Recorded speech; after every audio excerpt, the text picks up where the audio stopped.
এক প্যাকেট সিগারেটের দাম ১০০ টাকা, সেখানে একজন ইমামের পুরো মাসের বেতন ৫০ টাকা। আসুন, আপনাকে আমি একটা গল্প শোনাই। বেতন মাত্র ১৫০০ টাকা। এই সামান্য আয়ে দীর্ঘ প্রায় ৩ যুগ ধরে মসজিদের সমস্ত করেন মুয়াজ্জিন আব্দুল্লাহ আল মামুন। আমার গ্রামে আমি যে মসজিদটাতে নামাজ পড়ি, সেখানে যিনি ইমামতি করেন, তিনি দীর্ঘ ১৫ বছর ধরে ইমামতি করছেন।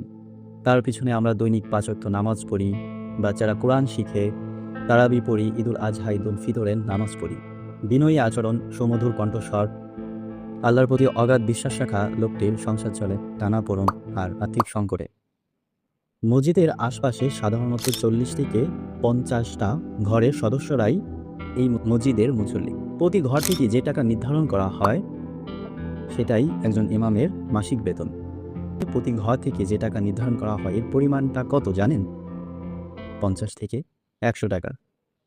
৫০ ঘর থেকে যদি ৫০ টাকা করে হিসাব করা হয়, তাহলে হুজুরের মাসিক বেতন আসে ৫,০০০ টাকা। আচ্ছা, আপনার কি মনে হয় প্রতি মাসেই ৫০ ঘর থেকে হুজুরকে টাকা দেয়? হুজুর মনে নাই, হুজুর একবারে ৩ মাসের বেতন দিয়ে দেবানি। হুজুর আমরা তো প্রতি মাসে বেতন দিয়ে ১-২ মাস বেতন দিই না, তাতে কি হয়েছে, একবারে দিবানি। এরকম কত শত অজুহাত হুজুরকে মাথা নিচু করে শুনতে হয় বছরের পর বছর, অথচ বেতন মাত্র ৫০ টাকা। মলিন হাসি দিয়ে হুজুর আলহামদুলিল্লাহ বললেও তার সংসার চালাতে দম বন্ধ হয়ে আসে। মোনাজাতে সে সবার জন্য দোয়া করলেও, সবার অবস্থান পরিবর্তন হলেও তার অবস্থা পরিবর্তন হয় না। তার এই অবস্থার জন্য দায়ভার সে একা না, আমাদেরও নিতে হবে। আমরাই তাদের একপাশ করে রেখেছি। আমাদের মস্তিষ্কে নিউরনে ঢুকে গেছে, হুজুর মানি মোটা চালের ভাত আর ডাল হলেই চলবে। দাওয়াতে ১ পিস মাংস বেশি খেলে কিংবা মোটা তাজা হুজুর দেখলে আমাদের গা জ্বলে।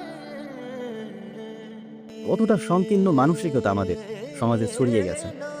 আল্লাহর কাছে যার মর্যাদা সবচেয়ে বেশি, তাকেই আমরা মর্যাদা না দিয়ে সুদখোর, হারামখোর, মদখোরকে আমরা আমাদের পথ প্রদর্শক বানাচ্ছি সমাজের।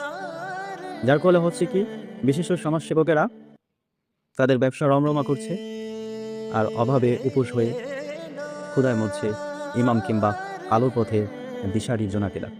যার পিছনে দাঁড়িয়ে আমরা জান্নাতের পথ খুঁজি, তাকেই আমরা রেখে দিয়েছি দারিদ্রতার অন্ধকারে।